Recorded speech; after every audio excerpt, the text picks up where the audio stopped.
আজকে সকালবেলায় ঘুম থেকে উঠে না দেখলাম আমার বেলগাছে জড়ানো যে কুমড়ো লতাটা থেকে না এরকম ফুল ফুটেছে।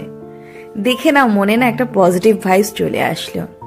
আগে ভাববে যে ছোটবেলায় তো কত এরকম কুমড়ো গাছ মারা লাগাতো ঠাকুমারা, কত ফুলও হতো, কিন্তু তখন না এত আনন্দ হতো না, বিশ্বাস করো। এখন জানি না এই ছোট ছোট জিনিসগুলোর মধ্যে না জীবনে অনেক আনন্দ খুঁজে পাই, কারণ এগুলো হয়তো নতুন একটা সৃষ্টি। জীবনে অনেকটা বছর পার হয়ে এসছি তো, তাই অনেক ছোট ছোটর মধ্যে না মাহাত্ম্যগুলোকে না এখন বুঝতে পারি।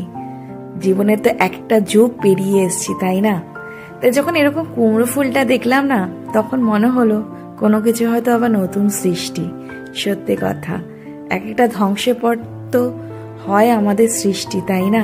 তাই আজকে হয়তো এটার মধ্যে দিয়ে না একটা নতুন আনন্দ খুঁজে পেলাম।